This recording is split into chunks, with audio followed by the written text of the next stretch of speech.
Om Sadashiva Samarambam Shankaracharya Madhyamam Asmadacharya Paryantam Vande Guru Paramparam Ishvaro Guratmiti Murti Beda Vibhagne Yomavda Vyapta Dehaya Dakshinamutaye Namaha Sarva Vedanta Siddhanta Gocharan Tamagocharan Govindam Paramanandam Satguru Pranatosh Maha Om Shanti Shanti Shanti.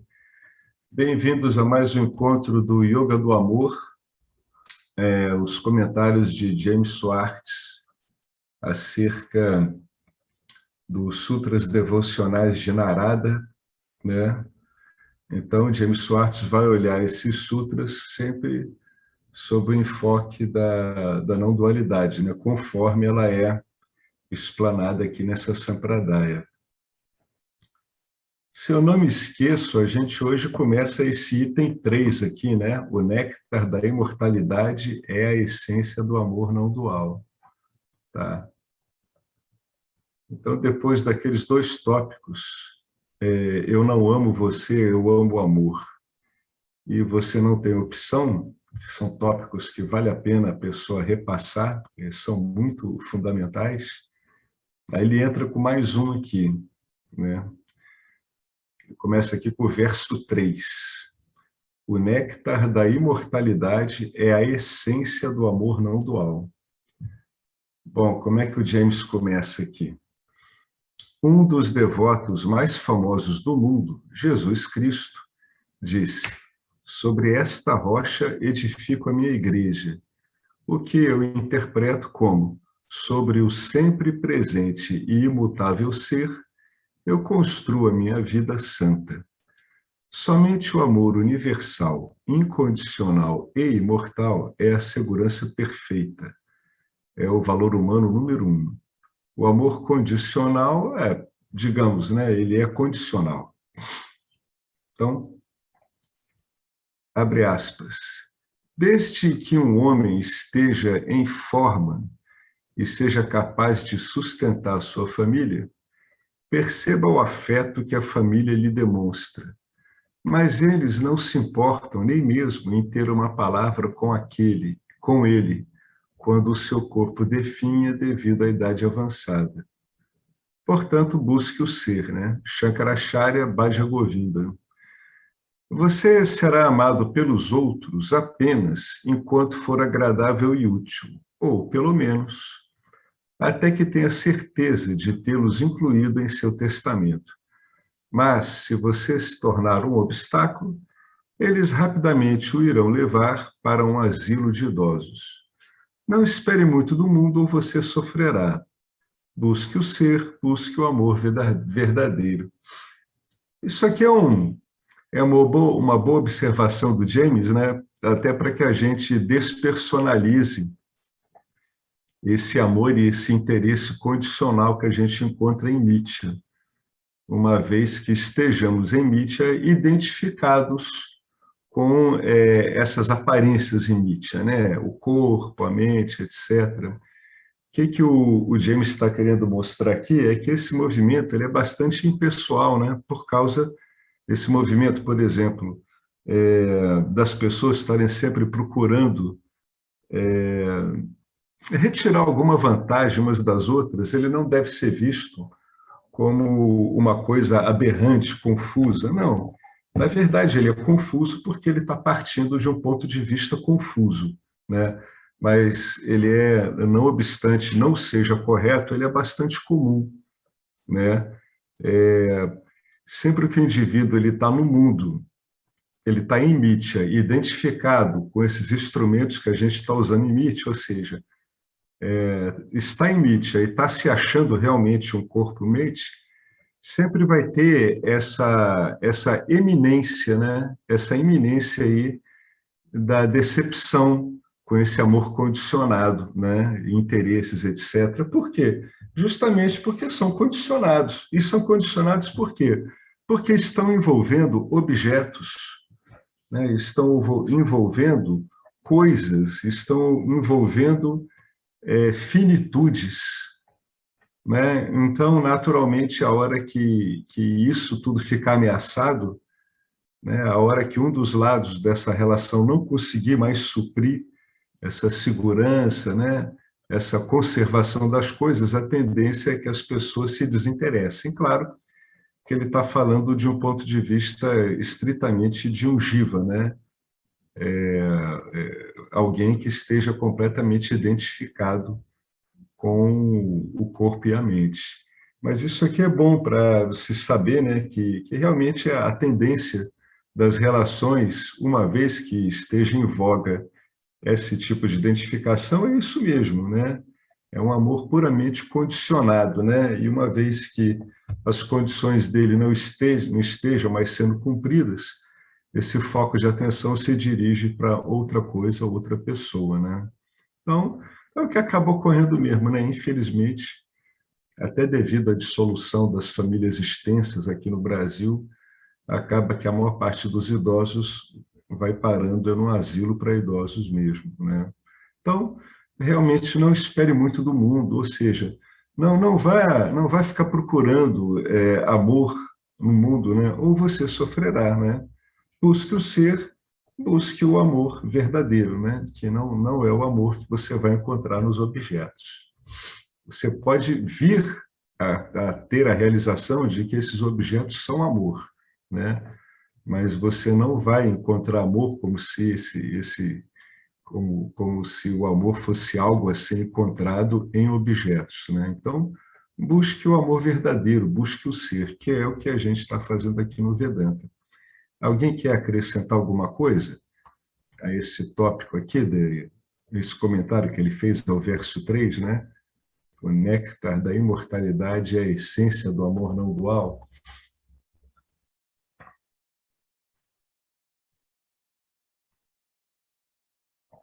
Bom, não tendo ninguém acrescentando nada, eu vou continuar, né? Sempre sabendo que vocês podem interromper à vontade. Bom, não dualidade. Aí vem essa pergunta capciosa, né? O que anela para mim? O que anela para mim? Mim aqui, nesse caso, está se referindo fundamentalmente à personalidade, né? Que é aquela que vai ser esclarecida sobre a sua real natureza, né? Então, é uma pergunta que vem de onde a ignorância pode existir, que é a nível de Nietzsche, né? Então, não dualidade. Eu que estou habituado a lidar dualmente com tudo, devido ao condicionamento, devido à não observância da minha experiência ordinária, eu sempre faço essa pergunta. Iluminação, conhecimento, autoconhecimento, não dualidade, o que tem isso para mim? Bom, bem, os benefícios da devoção não dual são elaboradamente discutidos no Bhagavad Gita. Então, são discutidos em detalhe. Esse texto, ele não descreve o comportamento do devoto não dual, mas ele fala do estado da mente desse devoto não dual, né? O texto diz que esses devotos estão sempre satisfeitos consigo mesmos e não dependem dos outros para a sua felicidade. Eles estão livres de apego, estão livres do ódio, do desejo, da raiva, medo, euforia, depressão, etc. São amigáveis, compassivos, são equânimes, tolerantes, contentes, autocontrolados, dedicados, gentis, puros, engenhosos e imparciais. Para completar o panorama, é oferecida uma definição negativa. Que definição negativa é essa? O devoto não dual, descrito de outra forma como uma pessoa sábia, está livre do ódio, está livre do senso de singularidade, especialidade do direito e propriedade, né? Ele ou ela não está sujeito à ansiedade, à euforia, inveja, medo, dependência, ação egoísta, tristeza, desejo e os pares de opostos, isto é, prazer, dor, elogio, censura, etc. Fundamentalmente, ele tá livre da regência de Tamoguna e de Rajoguna, né? Muito embora essas características dele aqui em cima, que sejam satívicas, né? Elas não representam um vínculo para ele, porque o sábio, ele sabe que ele não é esses estados mentais. Veja bem que aqui em cima, o comentário é o seguinte, que o texto não descreve o comportamento do devoto não dual, mas ele fala do estado da mente, ou seja, ele fala de como a mente, o que a mente reflete quando existe o autoconhecimento firme, né? Então, as características positivas aqui, elas são aquelas características satívicas, né?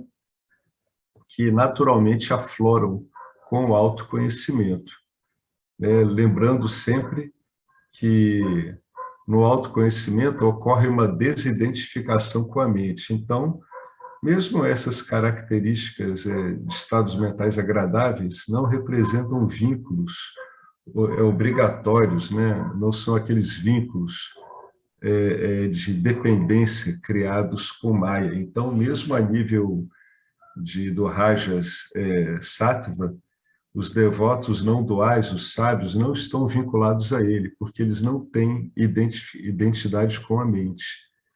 Embora esses aspectos satívicos eles acabem se refletindo, né, espontaneamente no campo dármico, na medida em que o autoconhecimento ele se firma, né?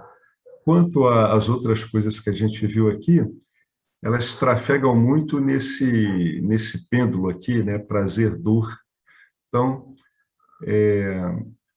essa definição negativa, ela está baseada também no fato de que o indivíduo ele não está mais vinculado a uma visão dual, que é a visão dual, essa visão que carrega esses polos, né? Não que esses polos não existam, né? Prazer e dor, tudo. Principalmente para o devoto não dual, o prazer e a dor, né? Ele não escapa do prazer físico e da dor física, embora esses outros sofrimentos, né, como elogia e censura, ele acaba se livrando disso. Então, essas outras características que a gente viu aqui, que a gente chamaria de negativas, né?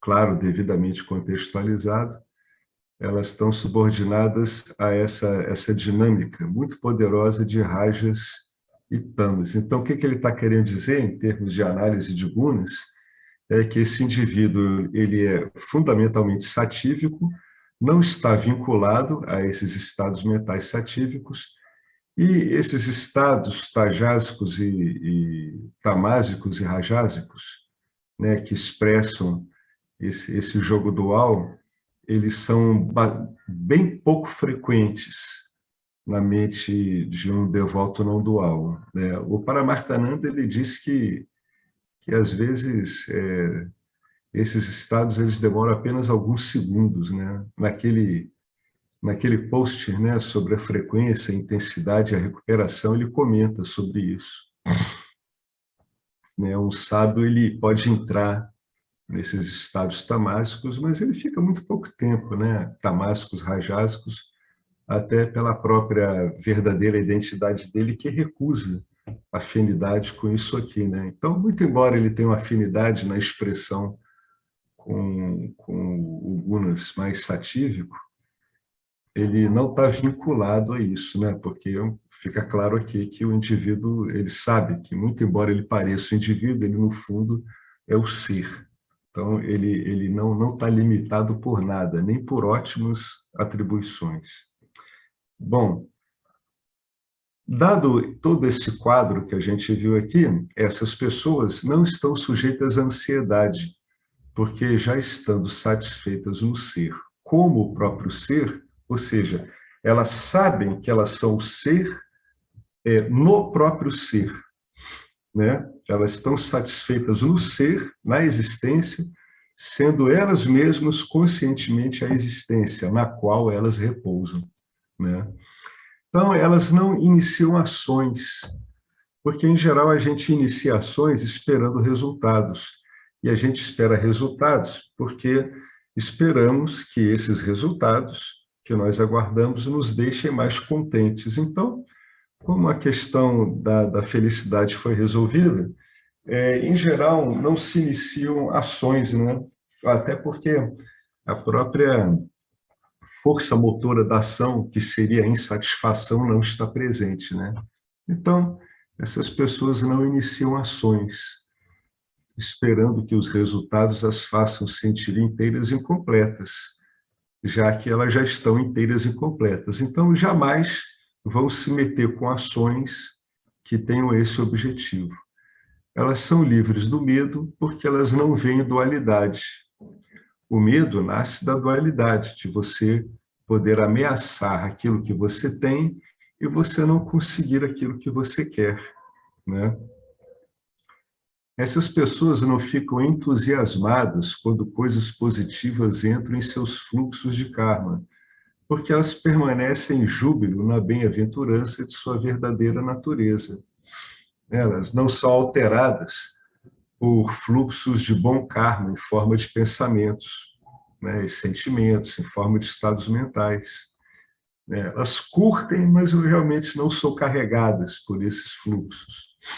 Elas não dependem de objetos para a felicidade, porque são completamente felizes em si mesmas.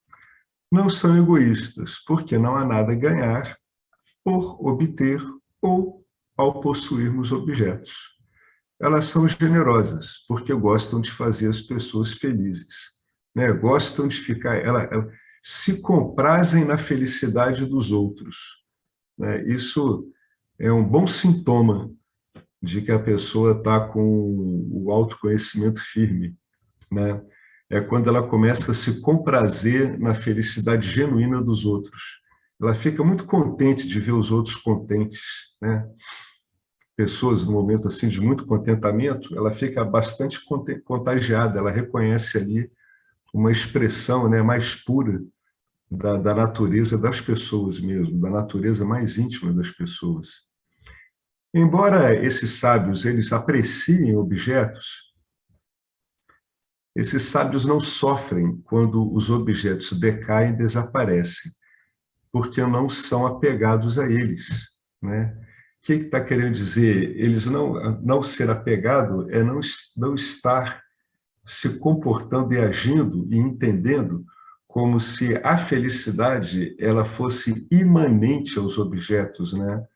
Essas pessoas aceitam de um modo contente, né, bastante sensato, alegre, o fato óbvio, né, senso comum, de que tudo o que chega irá, a seu tempo, partir.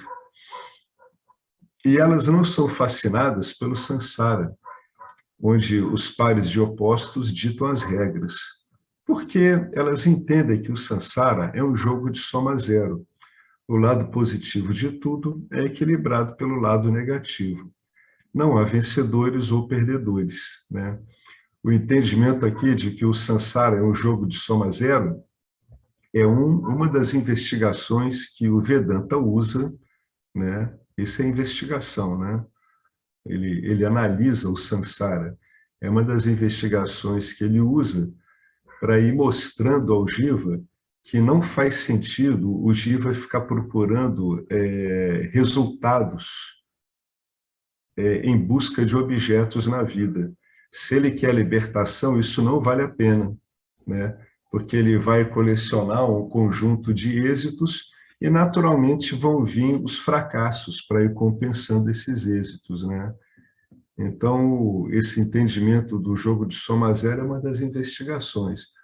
Um outro modo do indivíduo se equilibrar, né, no campo dármico, entender o samsara, é ele entender, né, que o campo dármico é aquele que vai dar os resultados das ações, né? Então, o indivíduo, ele mesmo que ele continue agindo, esperando o resultado de ação, ele já sabe que aquilo não escapou da alçada dele.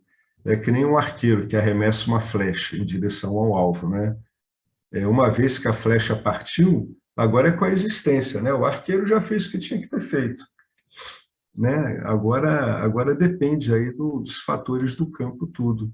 Então, são várias investigações, várias sugestões que o Vedanta vai apresentando ao indivíduo para ele reavaliar o posicionamento dele diante do samsara.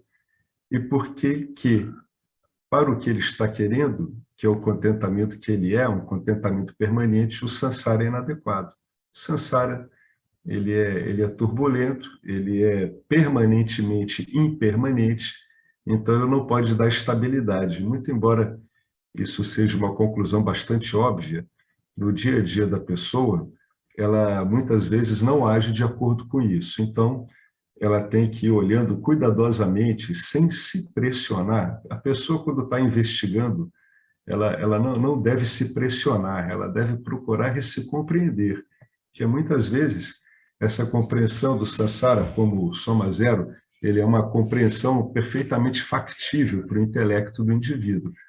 Mas na hora disso ser assimilado no dia a dia, pode precisar de muitos ajustes que podem ter uma variação bastante diferenciada, dependendo da pessoa, dependendo do jiva que está lidando com esse conhecimento, né?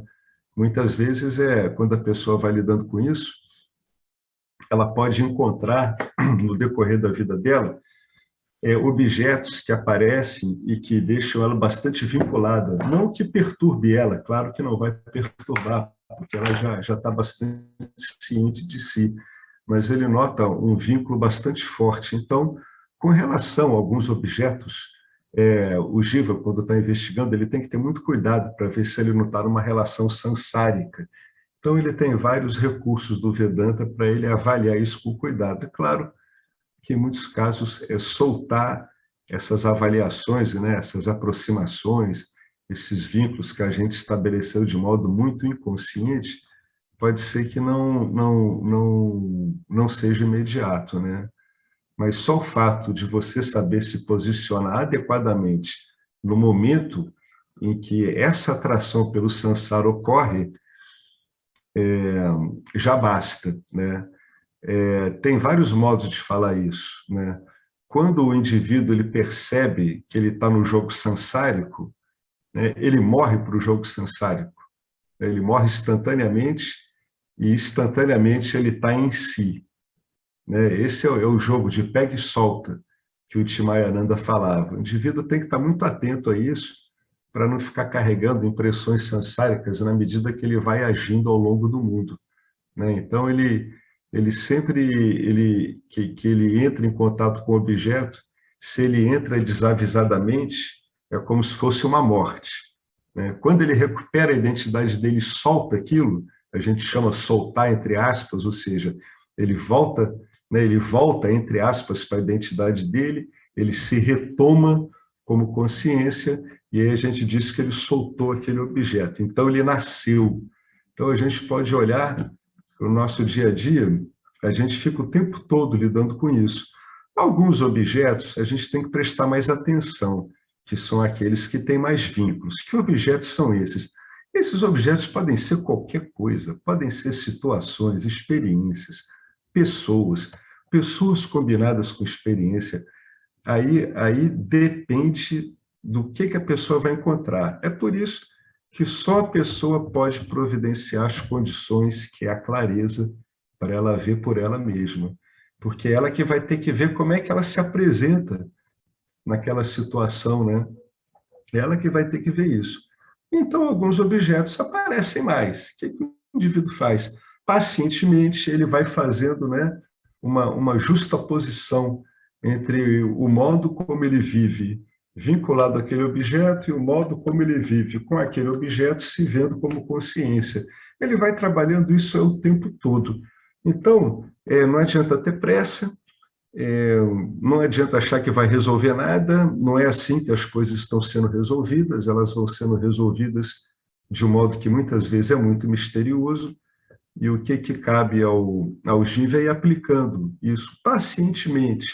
Quanto mais pacientemente ele vai aplicando, mais ele nota que ele vai se desidentificando, né?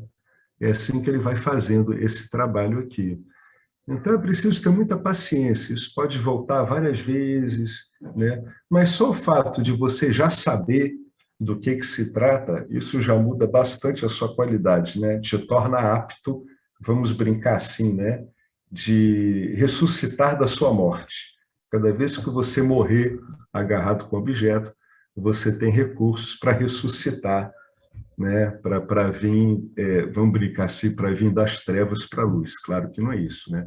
Mas você tem recursos para você soltar daquilo ali, né? Em geral, as coisas mais difíceis são situações, né, que evocam pessoas, lembranças, expectativas. Tem que ter um certo carinho, uma certa delicadeza, uma gentileza, né, com as imagens que estão sendo construídas, né?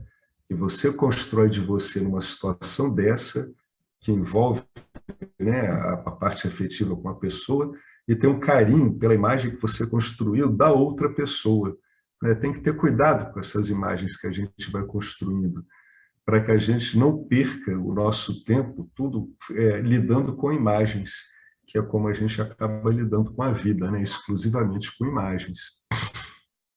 Então, tem que prestar bastante atenção nisso. Então, ele coloca aqui bem no finalzinho, não há vencedores ou perdedores. Então, encare o samsara de um ponto de vista sóbrio, né? Que facilita muito para você assimilar o conhecimento. Não quer dizer que você vai desanimar das suas coisas no samsara, claro que não. Mas o mero fato de você estar compreendendo a sua posição como consciência e agindo de acordo com isso, isso implica automaticamente que você vai cuidar dharmicamente do seu entorno, né? Então, não é preciso se preocupar com isso. O seu papel, ele vai ser naturalmente demandado e vai ser naturalmente feito, tá? O aspectozinho do fazedor aí tem um lugar para ele, mas é um lugar dentro da ordem dármica. Alguém gostaria de acrescentar alguma coisa sobre isso que a gente comentou agora? Alguma experiência, O Sansara alguma coisa que é a tem escola, enfrentado né? a investigação, né? Porque a investigação, inicialmente, ela parece que o indivíduo está trabalhando só com a cabeça. Mas acontece que isso dá uma espécie de coragem para ele, para estender isso para o panorama todo. Então, quem investiga acaba lidando, né, com impressões de várias naturezas. Então, tem que ter um certo cuidado com isso e, de novo, eu reforço aqui que só você pode ver por você mesmo, né? Só você pode ver a visão por você mesmo, que é o autoconhecimento, e só você consegue ver esse monte de obstáculos, né, que flutuam nesse ambiente mais delicado, mais rarefeito da sua mesa, da sua mente. Então, é por isso que a coisa depende de você mesmo, né? Pela própria mecânica como a coisa ocorre. Então, eu vou continuar aqui. Se alguém se lembrar de algum comentário sobre isso tudo, quiser falar, aí interrompe. Agora, o James Schwartz, ele vai comentar, né, uma confusão que as pessoas fazem bastante, né, entre uma pessoa iluminada e um santo. Desde o começo, a gente pode dizer aqui que o santo, ele traz em si adjuntos, qualidades, né? E as qualidades de um santo, elas são fortemente satívicas. Então, num resumo, a gente pode dizer que o santo, ele está vinculado, né, necessariamente às suas qualidades satívicas. Vamos ver como é que o James desenvolve isso. Este devoto não dual é um santo? O devoto não dual é um santo? Essa é a pergunta do James, né? Que confusões são essas, né? Devoto, santo, iluminado, devoto não dual. O que é esse monte de palavra, né? Como é que a gente vai esclarecendo isso com cuidado? Olha, muitas pessoas no mundo espiritual, muitas e muitas, viu? Não têm como aceitar a ideia de iluminação do Vedanta, porque para essas pessoas tem uma justaposição de iluminação com santidade, ou seja, só os indivíduos santos são iluminados, né? Para você ser um iluminado, você tem que ser um santo. Elas imaginam que as pessoas iluminadas estão em algum tipo de estado, entre aspas, elas nem conseguem definir isso, sobre-humano. Se é sobre-humano, como é que seria estado, né? Em que nenhum objeto é experienciado e não existe uma entidade experienciadora para experienciar emoções humanas normais, exceto, inexplicavelmente, a gente não teria como entender, dentro da visão dessas pessoas, como é que elas estão esperando isso, né? Elas estão esperando experienciar uma bem-aventurança infinita, com a qual elas devem inundar o mundo, né? Ou então elas imaginam que a autorrealização transformará o Jiva em santo, né? Então, inicialmente, as pessoas acham que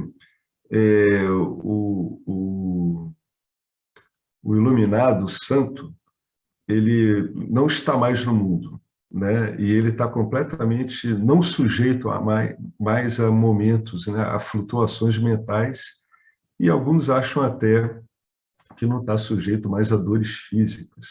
É por isso que a gente fica vendo um monte de debates assim, que são até interessantes, mas são bastante irrelevantes, viu? Do ponto de vista do autoconhecimento.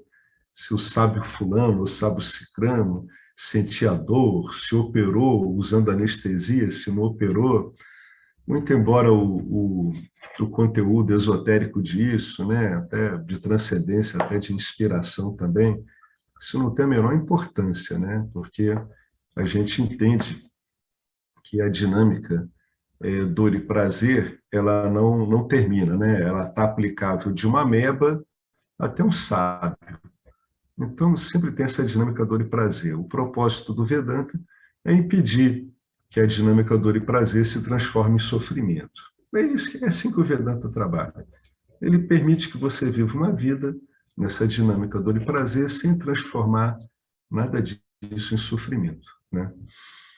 Então, tem essa visão das pessoas, né? Elas acham, primeiro, que uma pessoa iluminada ela é algo indefinível, que elas não sabem dizer o que é, que não experimentam mais o mundo. É muito estranho isso, porque elas não saberiam jamais explicar o que elas estão dizendo, né? E que ficariam irradiando, né? Uma bem-aventurança que estaria, que deixaria o santo incólume às variações dos gunas. A gente sabe que não é assim, o Vedanta esclarece isso, e pela própria vida desses santos, a gente sabe que a vida deles não era assim também, né?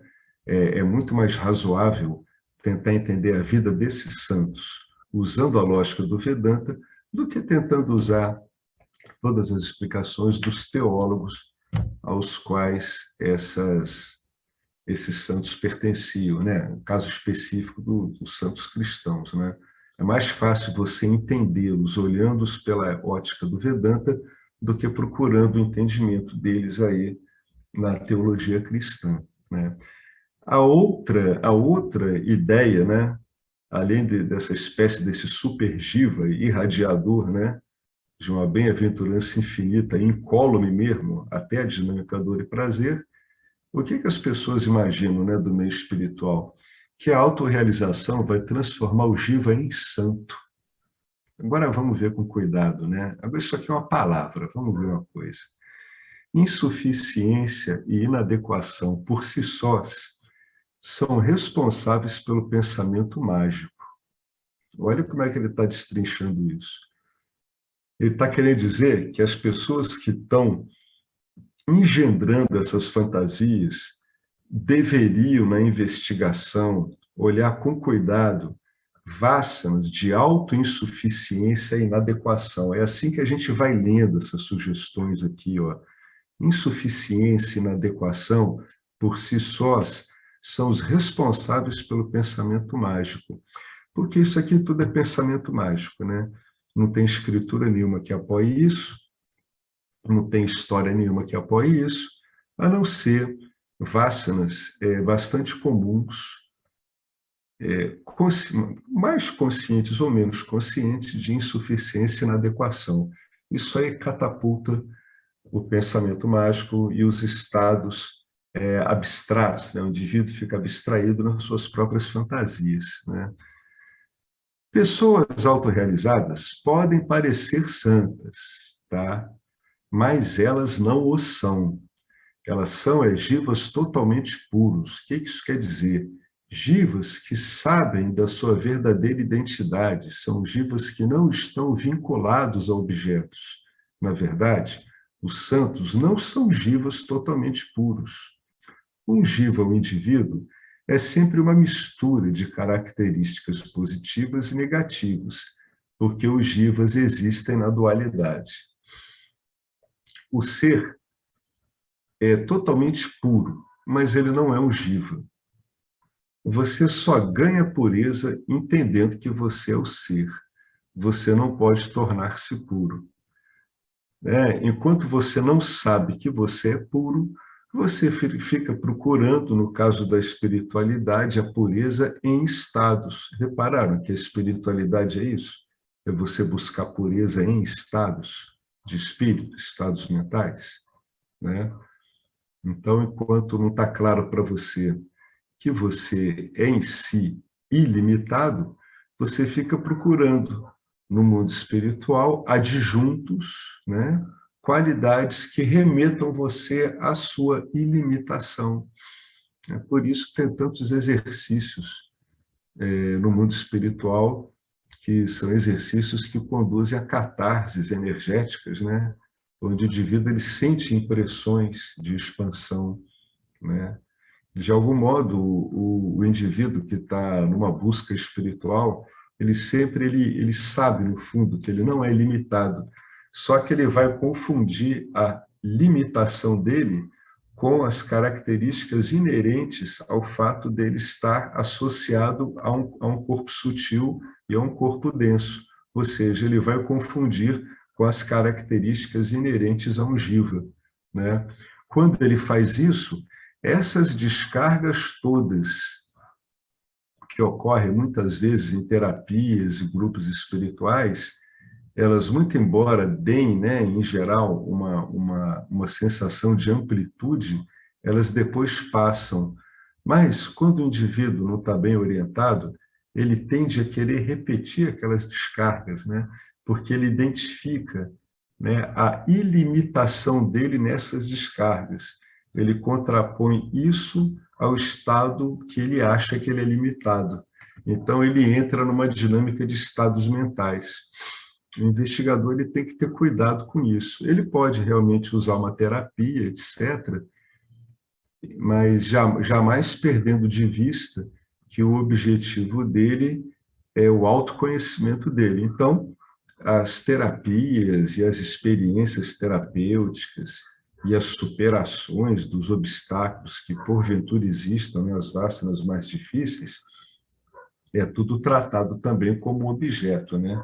Do mesmo jeito que o investigador não, do mesmo jeito que um investigador que aprecia meditar pode meditar à vontade, contanto que não se confunda com o meditador, do mesmo jeito, o investigador que está precisando de um auxílio terapêutico, ele recorre ao auxílio terapêutico, mas sem ele se confundir com esse que está recorrendo ao auxílio terapêutico. Ou seja, não procure nas coisas que elas não podem dar.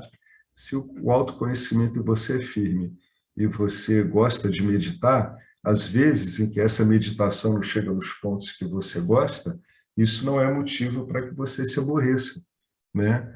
Não se esqueça que, nesse caso, quando a gente está lidando com esses objetos sutis mentais, eles têm também o mesmo funcionamento para o efeito prático, para efeito da mecânica do nosso corpo sutil, eles têm o mesmo funcionamento que objetos densos. O personagem está procurando uma satisfação através disso. Não tem problema com isso, contanto que você saiba o que esteja acontecendo, né? Justamente para você não ser carregado de novo, né? Por alguma impressão de alguma vassana mais sutil que fica lhe dizendo que você tem que se tornar puro mediante uma meditação, mediante a remoção de um obstáculo X, um obstáculo Y, né? Você parte do pressuposto que você é puro. E isso é verdade. Então, é um pressuposto bastante interessante esse do Vedanta, né? Ele não só está te afirmando uma verdade, como ele vai te poupar um dispêndio de energia extraordinário que ocorre quando você afirma para você coisas que você não é. Todos nós sabemos qual é a consequência disso, a consequência de você afirmar para você reiteradamente coisas que você não é e que você não deveria expressar sabendo o que que você é, ou pelo menos não deveria expressar de um modo preponderante. A gente fica sabendo que todas essas coisas não significam que você não seja puro, né? Então, vale a pena você sempre se agarrar a essa brincadeira do Vedanta, né? Que é você bota na cabeça o que o Vedanta está dizendo que você é, e você trata o restante como o Vedanta diz, como flutuações, né? É assim que a gente procede, né? Você se entende como puro, você se entende como não precisando. Aí vão aparecer várias camadas onde parece que você está precisando do objeto. Em geral, quem fica no conhecimento por um tempo com aquilo, né, é como se você estivesse ruminando o ensinamento, né? Aquela vássina que está querendo que você se associe a um objeto, ela acaba indo embora, né? Como ela não expressa e você está usando uma vássina que reflete a sua verdadeira natureza, essa outra que fica te jogando em direção a um outro objeto, ela acaba indo embora. Então, você vai deslocando, né, o seu interesse por essas vássanas experienciais, pelas vássanas que expressam o conhecimento daquilo que você é verdadeiramente, né? Então, você não pode tornar-se puro. O que você pode fazer é assumir a sua pureza e contrapor isso através de vários conhecimentos, né? A gente pode contrapor isso a essa dinâmica, né? Que ocorre em Nietzsche, né? De dor e prazer que vira sofrimento. É isso que você vai fazer o tempo todo, em termos práticos, né? Aqui no caso da gente, a gente está entendendo que uma vez que você se entenda puro, o que que você se entenda e viva, né? Puramente, vamos dizer assim, né? Vai ficar claro que você não precisa realmente de objetos. Então, é através desse Sutra de Narada que o James está chamando a atenção para todas as outras coisas que a gente já viu através de outros textos, seja os gunas, seja a visão, né, dos corpos, seja a visão mais detalhista, né, que é uma investigação da existência do Panchadasi, mas a gente está sempre tocando nessas coisas, né, só que com enfoques diferentes, né? Esse aqui, ele está dizendo para você o que quer dizer devoção e por que você pode olhar para a sua vida como uma devoção pura a si mesmo. Você entendendo-se como aquilo que você realmente é. Ó, ele de novo vai bater nessa tecla. A realidade, ela é uma consciência, existência não dual, né? Que, devido ao poder de Maya, aparece como uma dualidade. Ela aparece como um sujeito aparentemente separado, aparece como um sujeito, outro modo de escrever isso, aparece como uma individualidade que se sente separada e uma variedade de objetos. Esse é o problema do jiva humano. Ele aparece como uma individualidade que se sente separado de um monte de objetos. O verso, esse que a gente colocou ali em cima, ó, o verso 3, o néctar da imortalidade é a essência do amor não dual, né? O verso significa que o devoto sabe que ele é amor não dual e que os pensamentos e emoções que ele ou ela experiencia, positivos ou negativos, não são reais. Eles são de Nietzsche, ou seja, eles não têm realidade em si.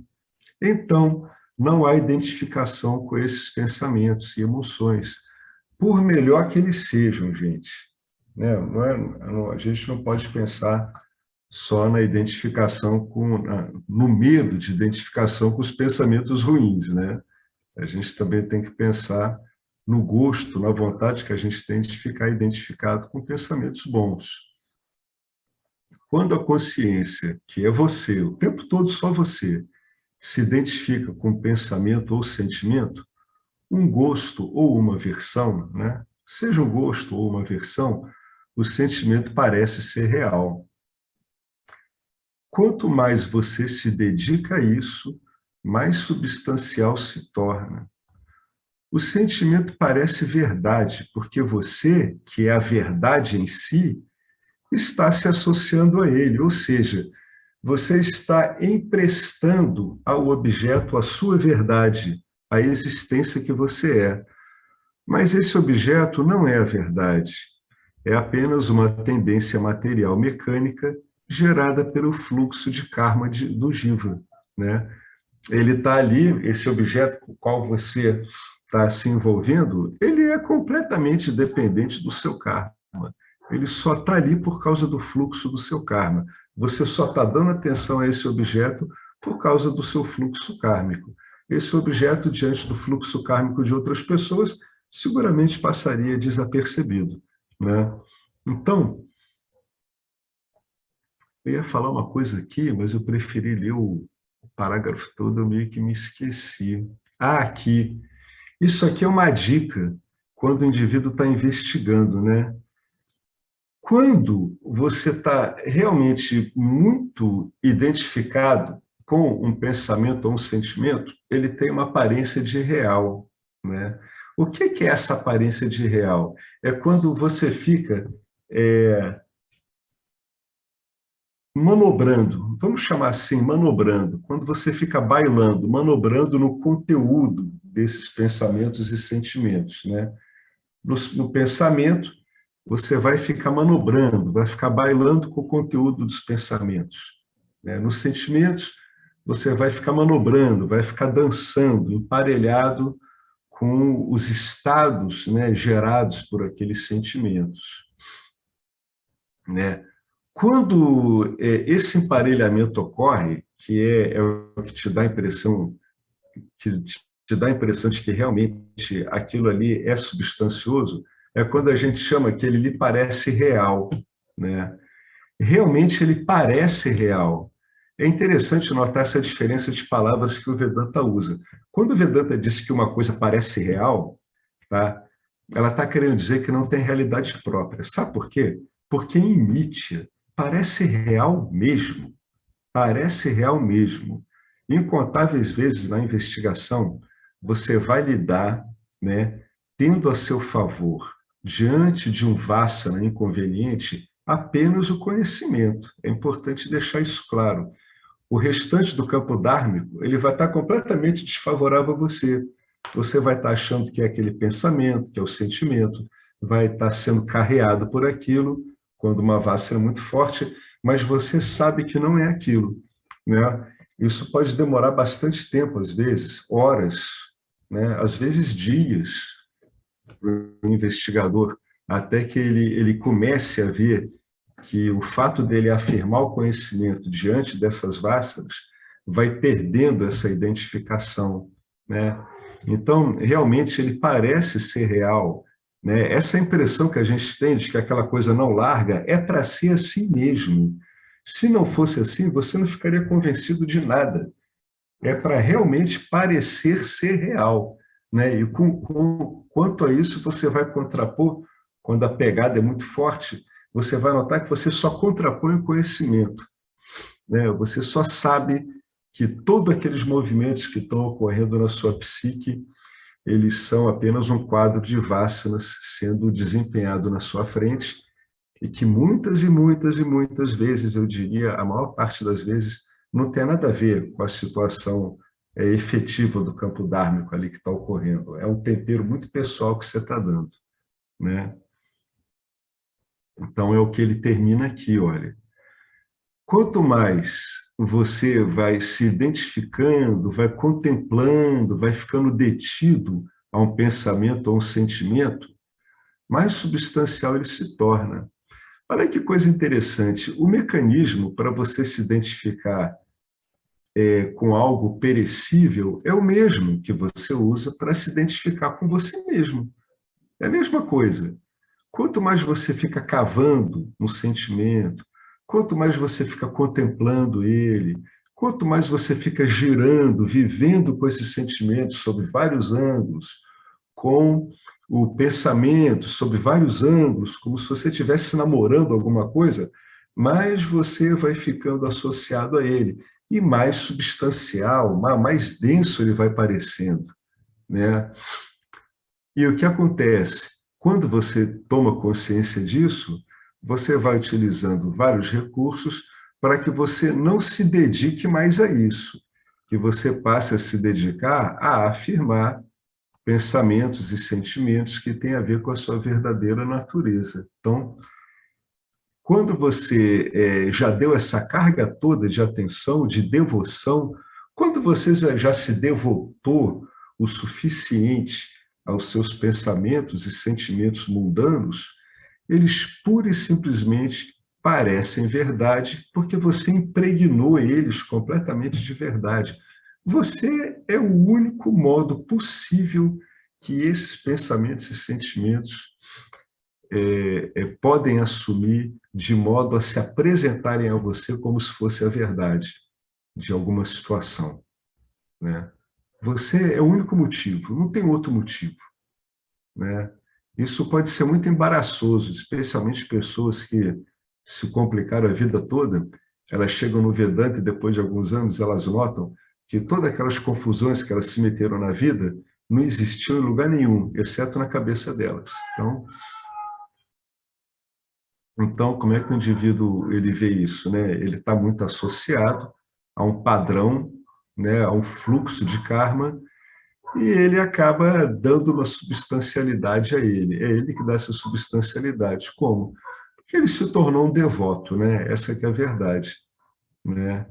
Ele está querendo dizer, a gente estuda esse fluxo de objetos, tem vários modos do Vedanta ele mostrar para você que o objeto ele não é denso como você pensa, né? Ele acaba mostrando que você está apenas experienciando os elementos dos objetos, não é nem o objeto em si. Então, a gente não consegue nem definir o que é um objeto, na verdade, né? Quando a gente fala da nossa experiência, a gente está meramente entrando em contato com os elementos dos objetos. Então, todas essas visões do Vedanta, elas querem tirar esse caráter de densidade desse mundo que se apresenta diante de você. E como é que ela faz isso?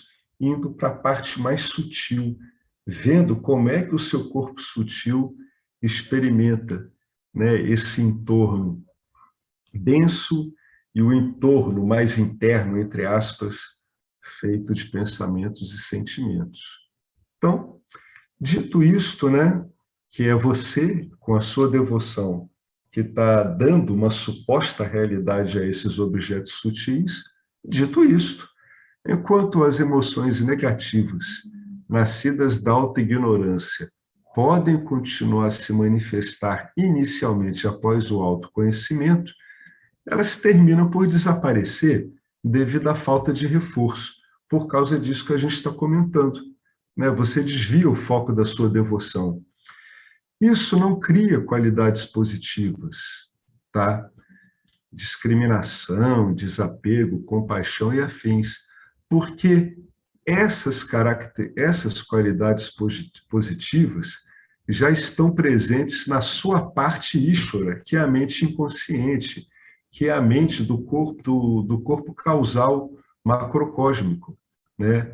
Desobstruído da auto-ignorância, naturalmente, né, Ishvara, que que é esse princípio de puro conhecimento, ele aparece na manifestação nesse tipo de ação, ó, discriminação, desapego, compaixão e afins.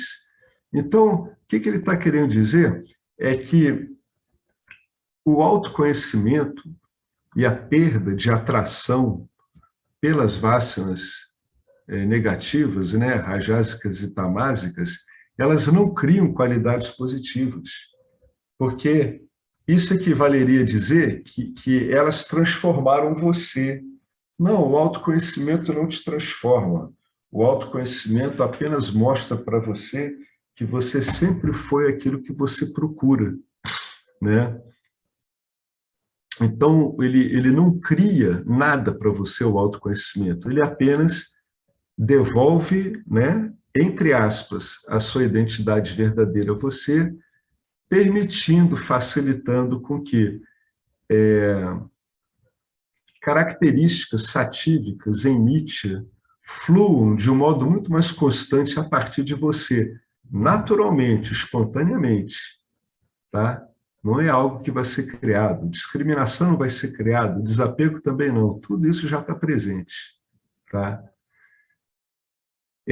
Elas, olha o que a gente estava dizendo, essas suas qualidades são simplesmente desobstruídas. Só isso. Você só tirou entulho delas. E assim elas se manifestam em você. O seu jiva, ele é o instrumento de Ishvara. O seu jiva é Ishvara, embora Ishvara não seja o seu jiva. Ishvara é infinitamente mais amplo do que o seu jiva. Então, se a compaixão não dual é expressada, é Ishvara se expressando, e não o jiva devoto, né? Quando ocorre o conhecimento, o autoconhecimento, e ocorre uma expressão de compaixão, é Ishvara se expressando, não é o jiva devoto. No não iluminado, a compaixão é, por outro lado, obscurecida por tendências nascidas da ignorância. Assim, para que um jiva se torne um santo, ele ou ela terá de agir de acordo com a sua ideia de uma pessoa pura. O que, se você tiver a mínima familiaridade com a cena espiritual moderna, é o suficiente para revirar o seu estômago, né? Tirando aqui a habitual contundência dos comentários do James, o que ele está querendo dizer aqui com isso? Ele está querendo dizer que o problema é o seguinte: quando você fica associando, né, dois entendimentos seus, como Jiva e Santo, você naturalmente vai criar a ideia de uma pessoa pura. Para quem está interessado em autoconhecimento, você criar a ideia de uma pessoa pura é mais uma camada que você vai ter que remover. Então, não crie essa camada. Tá? Ele está explicando isso aqui, né?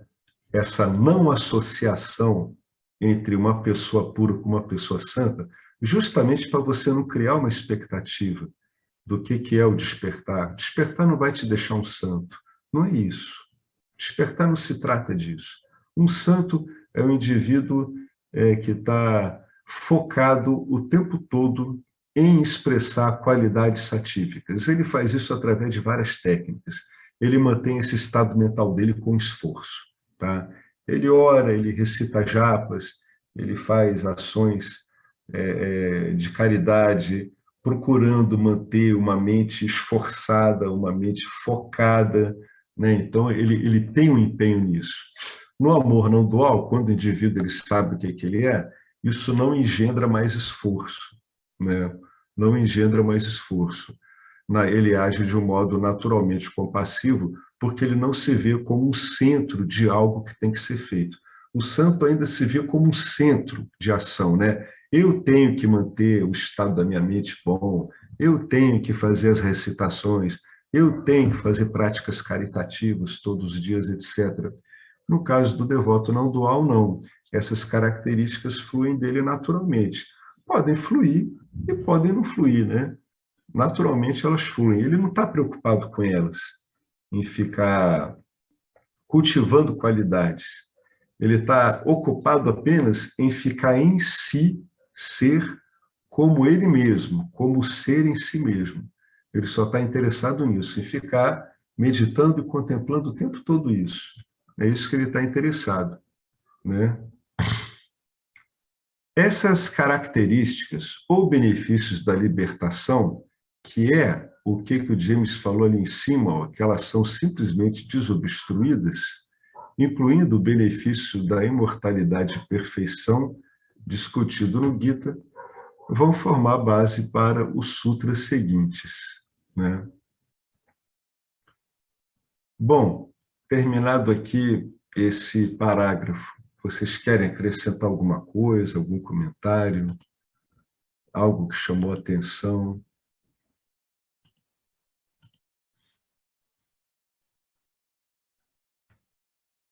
Bom, Sutra número 4.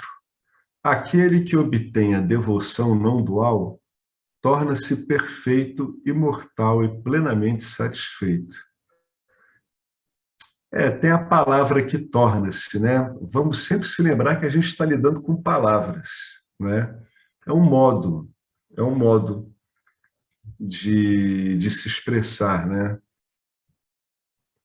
A maioria de nós, aqui ele está querendo dizer que aquele que obtém a devoção não dual, ele se identifica com aquilo cuja natureza é perfeita, imortal e plenamente satisfeita, né? A maioria de nós gostaria de ser perfeita. Por quê? Porque nós somos perfeitos. Ha, ha, ha, ha. Então você está procurando uma coisa que você conhece, né? Claro, né? Você não ia querer ser perfeito se você não conhecesse a sua perfeição. É um daqueles óbvios que o Vedanta vai te dizendo. De onde você tirou a ideia de que você quer ser perfeito? Né? Simples, de você mesmo. Por quê? Porque você é assim. Nós nos esforçamos pela perfeição em circunstâncias, em empregos, né? Nos nossos corpos, com nossos filhos, com os amantes e as amantes, com a segurança e por aí afora. A supermãe é uma pessoa mundana que se esforça para realizar a maternidade perfeitamente. Isso aqui com um monte de coisa, né? Os tipos espiritualmente inclinados, né? Tem uma inclinação espiritual, eles são frequentemente atormentados por um sentimento de inferioridade espiritual e moral. Bom, qual é esse sentimento? É um programa que fica rolando no cara, ó. É um programa. O padrão básico desse programa é o seguinte, ó. Eu sou egoísta, sou ganancioso, controlador e desonesto demais. Ele está aqui elencando todas as características tamásicas e rajásicas dele que ele não gosta. Eu quero ser puro, sagrado e santo, como Cristo ou Madre Teresa. Então, ele quer ser um santo, né? O que esse tipo de tormento mostra é que o indivíduo está onde? Ele está na dualidade. É isso que esse tipo de tormento mostra. Qualquer tormento vai dizer que o indivíduo está numa dualidade, né? Ele tem uma visão distorcida do jiva dele e ele tem uma visão idealizada do que seria a perfeição, né? O que seria uma perfeição vivendo como jiva, né? Então, o que acontece? Consequentemente, uma pessoa com esse tipo de naipe, né, de projeção, de autoimagem, que no fundo o que a pessoa está vendo aqui é um monte de autoimagens, né? Consequentemente, essas pessoas se submetem a várias disciplinas de autoabnegação, algumas mortificantes, como autoaçoitamento, etc., e atividades altruístas, que eles sentem que irão torná-los menos imperfeitos, né, e mais perfeitos. Então, qual é a dinâmica, então, desse cara? A dinâmica desse cara é uma dinâmica de virtude, vocês estão vendo? Que ele está buscando um objetivo virtuoso, ele está procurando eliminar coisas que deixam ele imperfeito, conforme a visão dele, e está procurando incentivar objetos sutis, né, que podem levar ele a ficar associado a coisas que ele acha que são perfeitas, características que ele acha que são perfeitas, né? Então, o tipo espiritualmente inclinado, em geral, ele é um devoto dual, que ele não consegue se resolver nessa dinâmica aqui, né? Por mais adorável que seja você sentir que está se tornando uma pessoa melhor e, por mais útil que seja para que se obtenha o tipo de mente adequado à investigação, esforçar-se pela perfeição do jiva está sujeito a uma contradição gritante. Não importa o quanto você se esforce para tentar se tornar perfeito, e não importa quanto progresso você faça em direção à realização do seu objetivo, você nunca vai alcançar a perfeição, né? Perfeição é uma quimera, é um sonho, porque cada passo à frente faz com que o objetivo retroceda um passo. A cada nível, você se torna consciente de outras imperfeições que precisam ser removidas. Isso não é um problema. Não, isso é da natureza do samsara. É assim. Isso é assim, porque a noção de que você é imperfeito não é verdadeira. Olha que bacana, né? A noção de que você é imperfeito não é verdadeira. Quando você enxergar a sua perfeição como consciência, você também não vai conseguir dizer que o mundo que você está vendo ele é imperfeito. Com as aparentes limitações dele, de duração, de característica de cada jiva, ele é perfeito também. Então, você só tá se achando imperfeito porque você está enxergando em você características perecíveis, características de Nietzsche. Né? Você está projetando um corpo e uma mente em você. Está dizendo que você é isso. Por isso que você está se vendo como imperfeito. Né? Mas é interessante que quando você percebe a sua perfeição, mesmo aquilo que lhe parecia imperfeito, é perfeitamente daquele jeito que é. Né? Mesmo quando você vê uma manifestação de profunda ignorância, ela é absolutamente, perfeitamente ignorante. Né? Então, além da noção de que você é imperfeito não ser verdadeiro, a ideia de que você é um devoto e aquilo que você procura, amor não dual, essa ideia de que isso é diferente de você também não é verdade, né? Então, duas ideias que o devoto dual ele tem que olhar com muito cuidado quando ele está entrando na não dualidade, né? A primeira é que ele é imperfeito. Não, não tem como. Ele não é imperfeito e a imperfeição que ele vê no mundo é meramente uma projeção que ele está vendo que decorre da primeira projeção, que é ele se vê imperfeito porque ele se vê como um corpo. Tá? Então, não é verdade. E a outra ideia que o devoto ele faz, né, que pode consumir a vida toda dele e realmente consome, é que o que ele está procurando, que é o amor divino, em última instância, né? O devoto do óleo procura o amor divino. Isso é uma curiosa contradição, porque, sendo que só existe a divindade, só haveria amor divino. Então, como é que ele está procurando algo que só existe por si mesmo, não existe nada além disso, né? Então, o que o devoto faz? Ele procura uma coisa que ele acha que não é ele, né? Aquilo que ele procura, o devoto dual, né, que é o amor não dual, porque ele está querendo o amor divino, é diferente dele mesmo. Essa conclusão do devoto dual também não é verdadeira. Né? É essa conclusão que faz com que ele permaneça um adorador, mesmo estando insatisfeito, um adorador de uma projeção de uma imagem. É essa concepção que faz com que ele permaneça um devoto dual e insatisfeito, tendo que o tempo todo fazer uma peneira, né, nesse entendimento dual da devoção, para que nessa peneirada sobre realmente aquele estado que ele gosta, né, que é o estado satífico que remete a ele à ilimitação que ele é. Né? Então, essas duas ideias, a pessoa que tem aqui, que está nesse grupo, e tem alguma devoção, ou já lidou bastante com a devoção, ela tem que ver se isso tem nela, tá? Se ela estiver focada na imperfeição dela, na imperfeição do personagem, o foco não está adequado para esse trabalho e a compreensão desse texto. É bom ela dar uma olhada nisso com muito cuidado. E a outra, ela diz que você acha que isso não está em você, se você acha que isso está fora, que isso não expressa você. Né? Tem que, pelo menos, isso, pelo menos tem que saber que existe. E se ficou claro que existe aí essa projeção, as coisas que estão entranhadas aí. Isso para as pessoas que ficaram lidando, né, com a devoção dual por um tempo, E muitas vezes a devoção dual, né, elas ficam impregnadas. Então o indivíduo ele tem que trazer aqueles significados à volta para sentir aquilo de novo. E isso acaba escapulindo a ele na investigação. Tá? Você pode curtir isso na sua devoção, tá? Mas você tem que saber o que está acontecendo.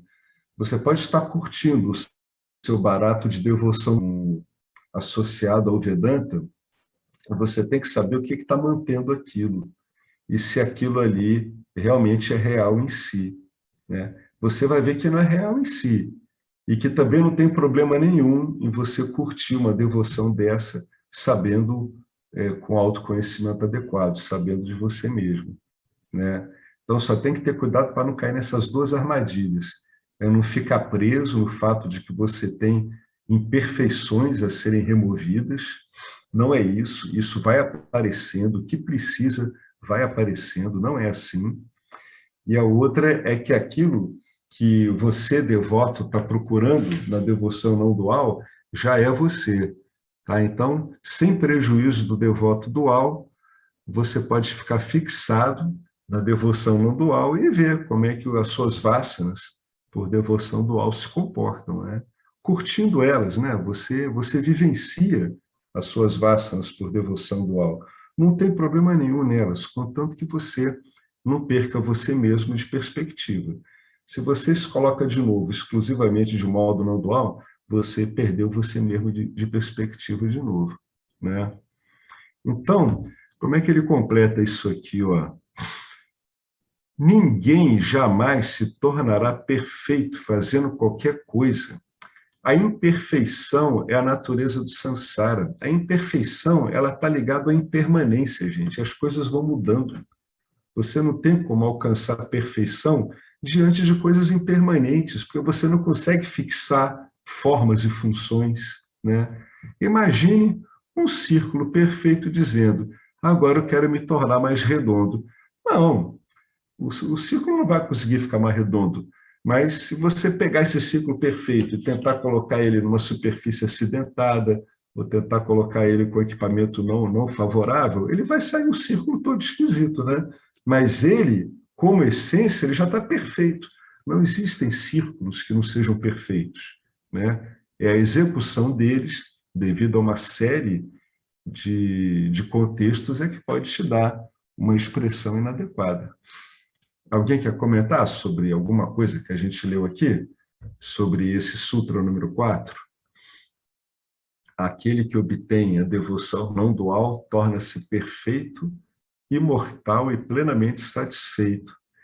Esse aspecto imortal aqui, às Quer vezes fazer eu um vejo as comentário, Alex? pessoas comentando sobre ele, né?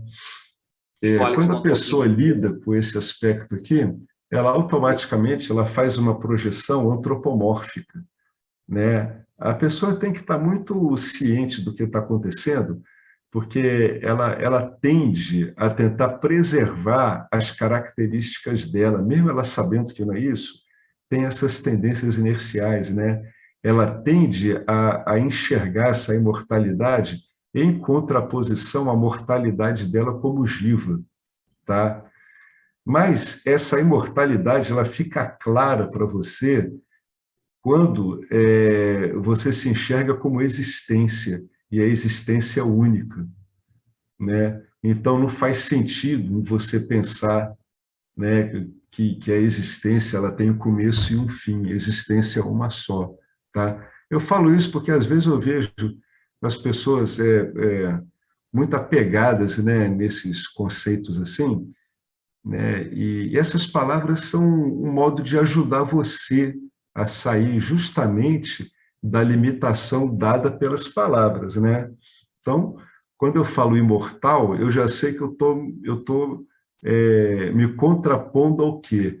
A um hábito de me pensar como mortal, mas é uma palavra também, tá? Alguém tem alguma pergunta?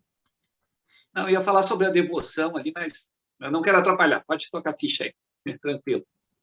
Mas pode falar, porque a gente já terminou aqui. Não, eu acho interessante que a devoção é um daqueles 20 itens que está no capítulo 13 da Bhagavad Gita, também chamado de valores, né? Uhum. Uma devoção inabalável a mim, Krishna diz, né? E no capítulo 6, o final do capítulo 6 também vai dizer que o devoto é superior ao yogi. Mas no capítulo 7 vai apontar literalmente para essa devoção não dual, onde Krishna vai dizer que dos 4 devotos, dos 4 Bhajante, o Gyani é o melhor porque ele é o mais amado e o que mais ama. E Krishna diz no verso 7:18, Atma Evame, o Gyani é meu próprio eu, é meu próprio ser. Uhum. Então mostra justamente essa devoção não dual e esse amor não dual, né? É o mais amado e o que mais ama. Priya, a expressão ali em sânscrito, né? Eu acho bem significativa essa passagem do capítulo 7, ali do 16 ao 18, que vai mostrar esse amor e essa união. Ele é o próprio ser de Krishna, né? O meu próprio eu. Então é só isso. Perfeito, muito bom, Eduardo. As pessoas perguntam, né? Mas o que é o ser, então? O ser é o seu próprio ser, não tem como não ser. É impossível. Quanto mais ele vai ficando ciente disso, mais fica claro o conteúdo, né? O que estão apontando? O que são esses significados que aparecem nesses versos, né? O que ele está querendo dizer, né? O sábio sou eu mesmo, mas existe algo que não seja Krishna? Não, mas o sábio sabe que ele é Krishna, é diferente, né? Ali, naquele jiva, ocorreu o conhecimento. Mas isso muda o fato de que só tem Krishna? Não. Mas e as outras pessoas que não sabem? Não tem problema, elas não estão interessadas em saber em geral. Não, cada um tem seu papel, não tem problema nenhum. Né? Então, bacana isso que o Eduardo botou. Né? Inclusive, o próximo verso, o 7:19, aí Krishna vai dizer que esse Gyani, que é o mais amado, no final ele diz, Vasudeva Sarvaniti, Vasudeva é tudo. Né? Então, tudo é Krishna, né? Tudo é Justamente Krishna. Exatamente, perfeito. Né? É o conhecimento que muda, é o entendimento que muda. Sempre foi Krishna, sempre será Krishna. Né? É isso aí mesmo, Eduardo, muito bom. Perfeito, vai aparecendo aí, né? A gente vai lendo, vai ficando claro, né? A gente começa a entrar com uma facilidade maior no significado dos versos, tudo. Mas tudo vai precisando do seu tempo, né? Alguém quer comentar mais alguma coisa com esse... Deixa eu ver. Aqui teve um comentário da Lorene bem cedo, que ela disse: é um desafio transformar e adequar os vínculos, porque isso requer uma discriminação permanente. É verdade. Todas essas relações vinculativas, elas vão sendo vistas no seu cotidiano. E realmente, no começo, você tem que fazer, entre aspas, né? Depois, à medida que a sua identificação fica clara, essa discriminação vai ocorrendo espontaneamente, até ficar o seu modo de ser mesmo, né? Bom, eu então vou continuar aqui, né? Aí, aqui o Vedanta ele vai resolver um problema que eu vejo muitos apontamentos, né? Mas existe livre-arbítrio ou não? Poxa, o livre-arbítrio existe na medida que você precisa dele, né? Quando você estiver precisando dele, é bom você saber usar ele bem. Quando você não estiver mais precisando dele, ele não é mais necessário, né? Então, enquanto você estiver firmando, né, para as pessoas que ficou claro que elas são consciência e existência e estão fazendo Nididhyasana, né, elas vão ter que usar o livre-arbítrio também, né? Narada diz que você se tornará perfeito se obtiver a devoção não dual. No entanto, como você pode obter a devoção não dual, que é a libertação do devoto e para o devoto se livra das projeções dele, né? E o devoto é que usufrui disso. Como é que você vai obter? Né? Obter geralmente é algo que a gente consegue. Então, engendra, traz em si uma palavra de ação, né? Como é que a gente vai obter a devoção não dual pela ação? Uma vez que a ação é causada por um agente limitado, né, que é o jiva é um agente limitado, o próprio desenho dele é limitado, o próprio projeto dele é limitado, e a perfeição é ilimitada? Essa é a pergunta, né?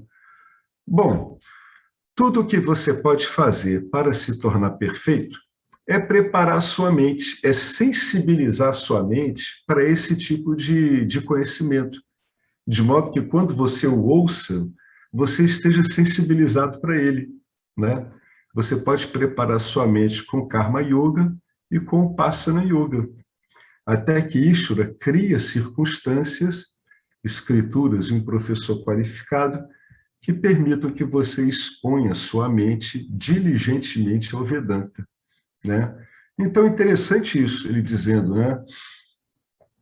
O que é que cabe a gente fazer? É expor. Olha que bacana. Expor sua mente, né, diligentemente ao Vedanta, como Karma Yoga, Upasana Yoga, né? E o próprio Vedanta. Se bem que tem gente que bota o Vedanta como Upasana Yoga. Mas é porque é diferente. O Upasana Yoga é para estabilizar o corpo sutil. E o Vedanta é o Jnana Yoga, né? Aquele que usa o corpo sutil e que faz com que o conhecimento desponte no corpo sutil, né? Ele propicia, ele é conducente ao conhecimento despontar no corpo sutil, né? Então, o que você faz? Você expõe. Como é que você expõe? Ouvindo, refletindo e se autoatualizando todo dia, usando aquela linguagem que o James gosta, que é o Ninidyasa, né? No seu dia a dia você vai praticando, entre aspas, o que é isso no seu cotidiano. Então, uma exposição, é isso que ele está querendo dizer. Não dá para saber exatamente como essas sacações vêm, né? Veja, até que Ishvara cria circunstâncias, né? As circunstâncias vão aparecendo, tanto para você ter contato com o Vedanta, como para você investigar, né? Quanto mais você estiver empenhado na investigação, mais você aproveita as condições adequadas para investigar. Quanto mais distraído, mais elas escapam, mas você não precisa se preocupar, porque elas voltam para que você as investigue do jeito apropriado, né? Quando você fizer isso, né? Quando você estiver exposto a sua mente de um modo diligente, determinado ao Vedanta, você vai descobrir que a ideia de que você é imperfeito foi baseada na crença errônea de que você, que é o Jiva eterno, que é não separado da consciência não dual perfeita, sempre presente e sempre disponível, essa que é a crença, né? Que você, na verdade, você achava que você é meramente um Jiva individual, né? É uma individualidade separada, ou seja, você é simplesmente o complexo corpo, mente, sentidos. Ler este verso sem compreender o processo implícito da autorrealização, que é o roteiro para a devoção não dual, pode fazer com que você pense que o yoga devocional tem alguma técnica especial que produzirá uma experiência poderosa de amor não dual, a qual transformará o jiva limitado em um ser perfeito. Não, não é assim, tá? Não quer dizer que isso não possa ocorrer, né, que ocorram epifanias, né, de amor incondicional tremendas, podem ter um efeito tão poderoso no jiva que podem inclinar ele, inclusive, ao autoconhecimento, né? Até transcender, fazer com que ele transcenda o interesse dele pela experiência em si, tá? Mas, no geral, não, né? No geral, não. No geral, não tem uma técnica especial que vai causar isso, né? Que vai causar essa experiência, né? Não, o que vai acontecendo é que você vai expondo a sua mente ao conhecimento, até que essa crença de que você que é eterno, né, é realmente algo limitado, seja removida, né? Então, sempre tem que chamar muita atenção para essa expectativa em relação a uma experiência. Na verdade, tem que chamar essa atenção para o indivíduo até ele realmente notar que ele perdeu o interesse forte por experiências, sejam elas sutis ou sejam elas experiências densas, né? Ele vê que não é o foco principal dele, né?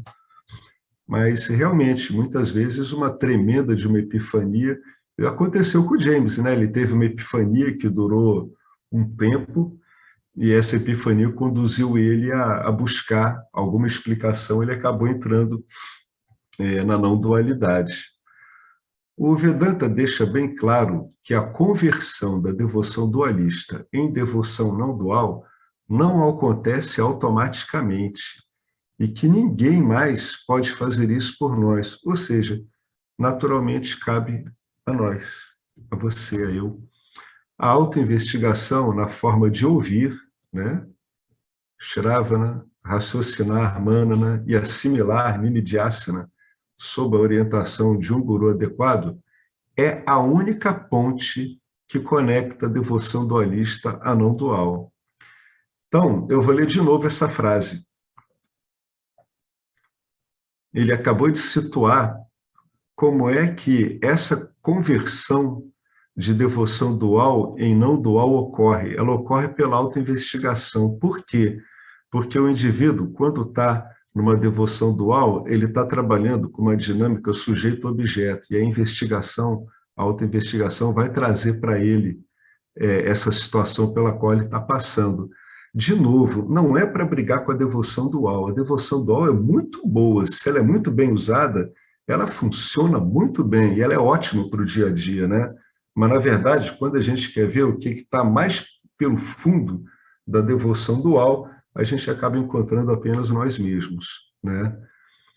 Então, a autoinvestigação, na forma clássica que o Vedanta apresenta, ouvir, raciocinar e assimilar, sob a orientação de um guru adequado, sob a chancela das escrituras, é a única ponte que vai fazer com que a sua devoção dual seja convertida, né, numa devoção não dual.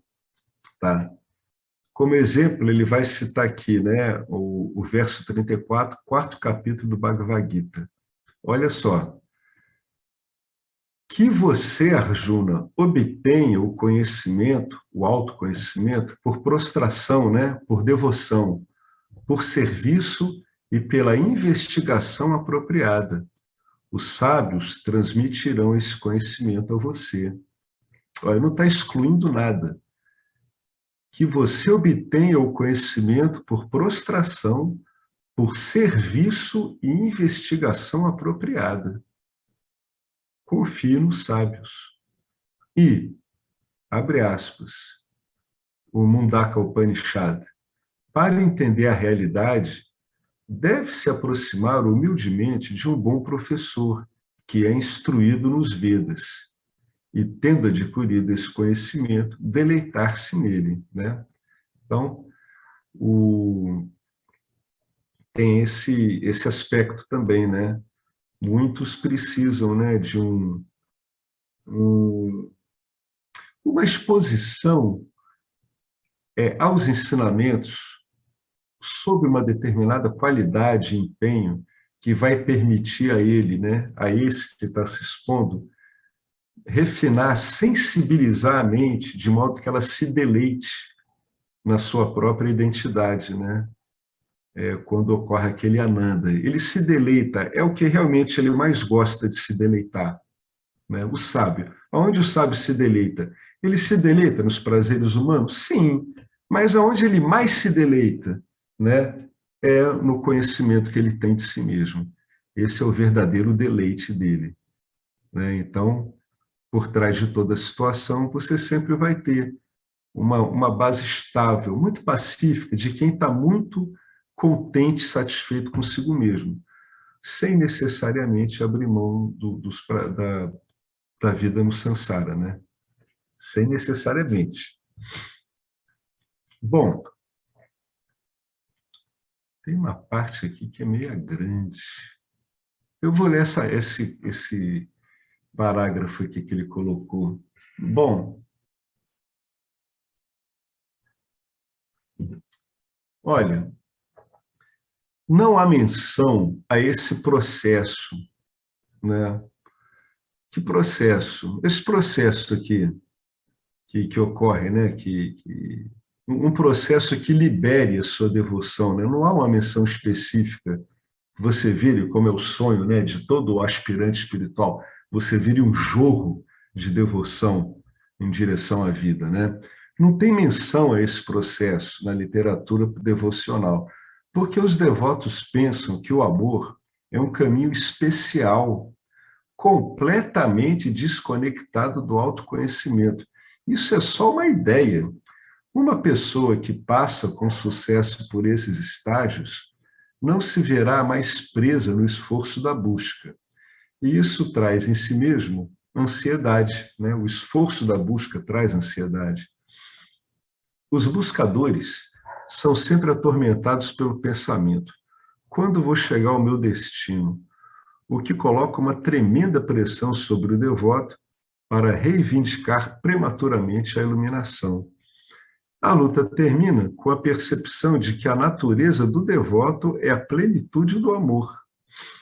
Na Índia, há um tipo de pão frito sem fermento chamado puri. Quando uma bola de puri é colocada no óleo quente, ela infla como um balão. À medida que se expande, ela se move no óleo porque ainda não está cheia. Mas uma vez que ela ficou cheia, ela para. Da mesma forma, nos movemos no caldeirão ardente do samsara até realizarmos nossa completude, né? Até compreendermos nossa completude. Dizer que sou a consciência plena e completa não dual é dizer que sou imortal, porque a consciência, só há uma consciência, só há uma existência, né? Nesse caso aqui, a gente está entendendo a consciência como, não como um verbo, né? Mas mais como um nome, né? E tudo que aparece diante da existência é a existência tomando formas, né? Então, dizer que sou consciência plena e completa não dual é dizer que eu sou ilimitado, é dizer que eu sou a existência. Então, eu estou dizendo para mim que eu sou imortal. Os sansaris ficam apanhados nas garras do tempo, porque eles se identificam com seus equipamentos, né? Com o corpo físico, com o corpo sutil, e os mais dorminhocos, assim, né? Com o corpo da bem-aventurança. A cada volta da agitada roda do sansara, eles acreditam que são mortais e decadentes. É óbvio que o equipamento do Jiva nunca se tornará imortal. É óbvio, isso é óbvio. Uma vez conheci uma pessoa ayurvédica que passou 30 anos na Índia em busca de um imortal para ensiná-la Kaya Kalpa, o método pelo qual se pode supostamente tornar o corpo imortal. Quando sugeri que, se funcionasse esse método, né, haveria imortais em todas as esquinas, a pessoa se levantou e foi embora. Nem o corpo nem a mente podem se tornar imortais. Assim, o tornar-se de que Narada fala, tá vendo? Aquilo que a gente tinha falado lá em cima, é uma compreensão nascida pela contemplação do ensinamento. O ensinamento é: eu sou tudo o que é, eu sou a própria existência, eu sou puro, eu sou sempre pleno, eu sou amor não dual, Ananda. O grito de todo coração humano é expresso nesse verso do Brihadaranyaka, Upanishad. Leve-me do aparentemente real para o real, da escuridão da ignorância para a luz do conhecimento, da morte para a imortalidade, né? Então, a gente lê assim, da morte, um senso de limitação para o entendimento, o senso da plenitude, da ilimitação, da libertação. Somente a devoção não dual é satisfação absoluta. Eu queria só comentar uma coisa aqui sobre esse método aqui de se deixar o corpo imortal. Isso tem muito nas tradições védicas. Uma vez o Nisargadatta ele recebeu a visita de um yogi bastante afamado nisso, né? E o yogi foi lá para ensinar isso para ele, para manter o corpo dele imortal. Aí ele disse para o yogi assim: eu agradeço muito, mas eu não sou o corpo. Por que eu quero deixar uma coisa imortal que termina mesmo e com o qual não estou identificado? É melhor deixar ele seguir o caminho dele mesmo, deixa esse corpo seguir o caminho. O corpo de todos segue. né? Eu não sou o corpo, não. Aí o cara agradeceu a atenção que ele deu e foi embora. Ou seja, o Nisargadatta não estava interessado em manter o corpo imortal, né? Não está identificado com o corpo, para que vai ficar se metendo numa técnica complicadíssima, super elaborada, para ver se esse corpo dura um tempo mais do que já está durando, né? Então, eu vou dar uma terminada por aqui, a gente guarda. Não, eu vou ler até o final aqui, que aí a gente começa do verso 5. Então, aqui, ó, somente a devoção não dual é satisfação absoluta, tá? Devoção não dual quer dizer que eu estou bem comigo mesmo. Só existe o ser, então eu ser, repouso no ser, conscientemente como ser. Esse que é o resumo da iluminação, do autoconhecimento. Eu ser, repouso conscientemente no ser, como o próprio ser. Então, Bhagavad Gita, capítulo 2, verso 5:5. Satisfeita consigo mesma, em si mesma e como ela mesma, tá? É o que a gente tinha acabado de te falar. Disse que uma pessoa é de conhecimento firme e sábio quando ela não se identifica mais com os desejos na mente, satisfeita com o ser, como ser e no ser. E também, capítulo 3, verso 17. Se há uma pessoa que ama apenas o ser, que é feliz somente com o ser e que está contente apenas com o ser, essa pessoa não tem mais nada a realizar, não tem mais nada a cumprir na vida, né? Então eu vou parar por aqui, quero saber se alguém quer colocar alguma coisa, a gente começa então do verso 5, né? Alguém quer colocar alguma coisa? Ó, vou tentar. Tá me ouvindo? Tô te ouvindo bem, Betânia. Então tá bom. Muito legal, Alex, tudo isso assim, né? E cada vez que a gente ouve, parece que vai caindo umas fichas assim, né? E nas últimas aulas, assim, eu estava muito na projeção, né? Tanto na aula, na sua aula, com aquela projeção de especial, né? E como que eu vou falar que eu sou a consciência, eu estou achando que isso é muito especial, né? Na aula do Fábio, que ele trouxe uma frase de pervade tudo, mas como eu pervado tudo, né? Se eu se tem essa limitação. E aí, no domingo, na aula do Arlindo, eu fiquei até bufando, assim, né? E tipo, caramba, será que eu não vou soltar esse senso de limitação de indivíduo, né? Da Betânia, de desfrutador, de fazedor, de experienciador, né? E aí eu contei isso para o Arlindo, né? Tudo isso que a gente está fazendo e sempre relata a importância do professor. E aí eu mandei uma mensagem no WhatsApp e ele me respondeu dando risada e mais nada. Quando ele só deu risadinhas, né? Eu falei, mas caramba, que louco isso! Eu tô apegada, e eu vi essa frase aqui, né, de quanto mais você se dedica, né, tava investigando, mas por que que eu não largo esse senso? Por que que eu não largo esse senso, né? Já sei que eu sou consciente. Aí me veio assim, mas caramba, esse senso é aparente. Isso! Eu falei, Isso, Betânia. eu tô apegada no aparente, né? Eu estava só esperando você concluir aqui. Por que você está tão preocupada com esse senso? Puta, daí foi muito louco, né? Porque assim,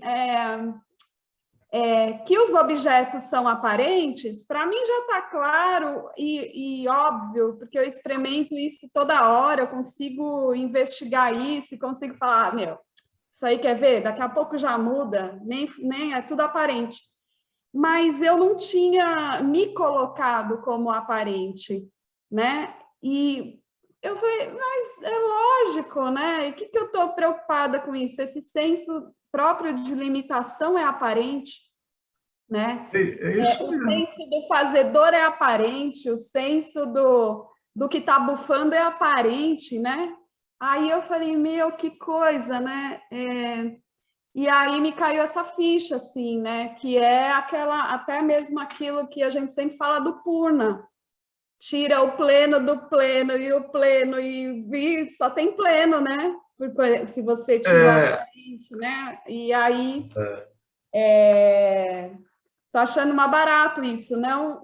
Claro, eu nunca acho que tá bom, mas, tipo, já tô falando assim, puta, cara, que legal, mais uma coisa, né? Mais é. um item para a gente avançar, assim, e isso está sendo importante, né? Então, o professor, mesmo com a risadinha dele, que ele falou, eu não acredito que você está brava com isso. Eu falei, nossa, eu estou brava com o senso de...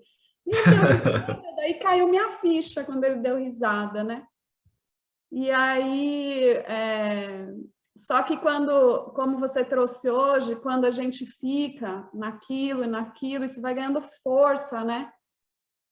E aí, se eu vejo isso como aparente, neutraliza um pouco, né? E vai neutralizando cada vez mais, né? É aparente mesmo. É muito É louco. aparente. Porque olha só, sabe o que é interessante de você entender que é aparente? É que você não vai brigar com o seu senso de limitação, né? É isso que é bacana, você para de despender energia nisso, porque às vezes uma pessoa diz, você tem que largar X, Y. Cara, poxa, não é assim. Se fosse fácil, você largaria. Largue seu senso de individualização. Eu larguei, eu sou a consciência. Não, não adianta ficar dizendo para a pessoa, larga, faz isso, não. O que acontece? Às vezes a solução vem de uma manobra dessa, uma manobra inusitada. A pessoa está tentando resolver um senso de inadequação e uma hora ela se toca e diz, caramba, esse senso de inadequação é aparente. Por que eu estou me preocupando tanto com isso? Olha que legal, tá vendo? Por isso que o indivíduo ele vai se expondo ao ensinamento e as soluções elas ocorrem de modo muito inesperado e a gente não sabe como ocorre. Você vê, né? Você estava tentando resolver o problema de uma projeção a nível da própria projeção, né? Aí uma hora te veio uma sacação, que é óbvio. Eu Te veio até uma estava... sacação. É isso mesmo. Eu até estava perguntando para o Fábio, mas Fábio, me explica como que eu consigo ver que pervade tudo? Estou vendo que pervade o reflexo aqui, mas né, porque eu estava tentando, pelo aparente, resolver o aparente, né? Tu estava usando uma construção que você usa em Nietzsche, que é a identificação com o corpo, e estava tentando estender ela para o que você é. São sempre esses jogos, Betânia. Agora, o fundamental é que a pessoa note o jogo nela. Isso é a única coisa que conta, porque se ela não notar isso nela, ela não detecta como você detectou, entendeu? E você viu, caramba, isso é uma limitação aparente, né? Você estaria projetando no ser as limitações de Nietzsche, né? Estaria projetando Satya em Nietzsche, estaria carregando a sua ilimitação de limitações. Mas é bacana como o entendimento ele vem de outra forma, né? Não, por que você está preocupada tanto com isso? Isso é assim mesmo, né? Isso é aparente. Né? Talvez isso desapareça de repente, talvez não desapareça, mas você, agora que você teve essa sacação, você vai sempre contrapor a isso essa sacação que você teve. Aí vai ficando impressionante como a gente vê que é o conhecimento mesmo, que norteia todo esse trabalho, é puro conhecimento. Aí vai refletindo nos pensamentos, nos sentimentos, nas sensações, nos sensos. Bacana você ter falado isso. E viu que solução legal o Vedanta te deu, inesperada? É inesperado, né? Bacana, né? E assim, como você falou agora, Alex, como, por exemplo, eu já assimilei algumas coisas, como, a vida é um jogo de soma zero. Puta, tá confirmado, não tenho mais dúvida. Ah, os objetos não têm valor, não tenho dúvida. Ah, os pensamentos são só projeção, não tenho dúvida. Agora trago mais vamos dizer assim, essa bagagem, né? Para o próprio Giva, para olhar e falar, essa limitação é aparente, até que ela vire não tenho dúvida, né? Isso. Porque foi uma chave que virou, eu não estou falando, não tenho mais dúvida nenhuma, mas eu vou, como você está dizendo, usar ela agora diariamente, no dia a dia, né? Para poder ela virar firme, como outras coisas que, tudo é praçade, tudo é praçade. E agora vamos ver, né? Então, acho que é muito legal isso. E o professor é realmente fundamental, né? Foi engraçado até, porque depois que ele deu risada e mandou isso, eu falei, caramba, professor, caiu uma ficha que eu estou brigando com a aparente.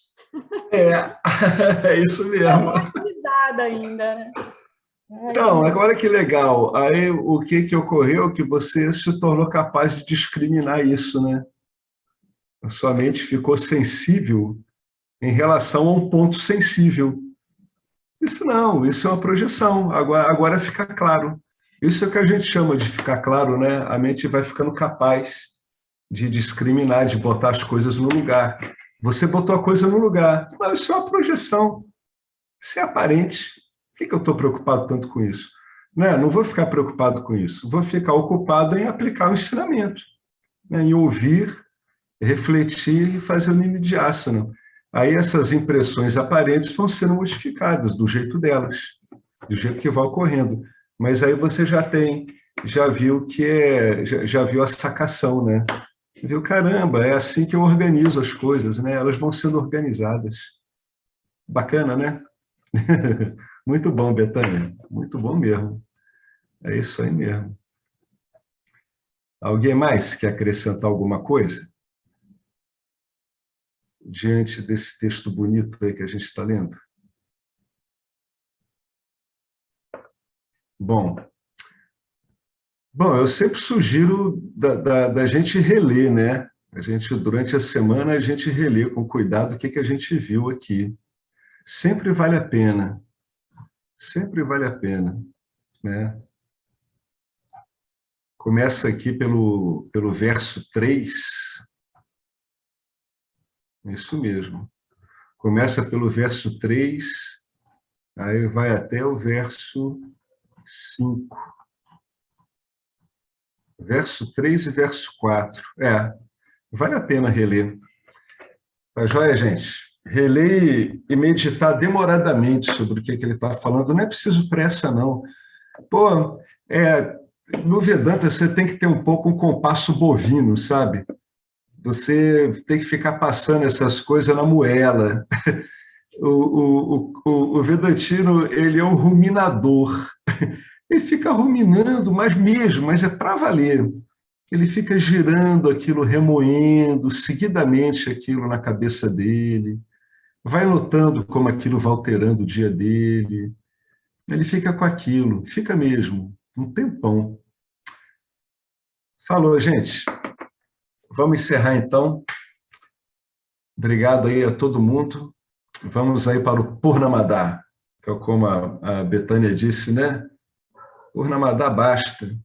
Da plenitude eu tiro a plenitude. E aí o que sobra? Plenitude. De que plenitude ele está falando? De você, pomba! Isso, como ele não tem uma palavra melhor para falar para você, ele te chama de plenitude, esse verso.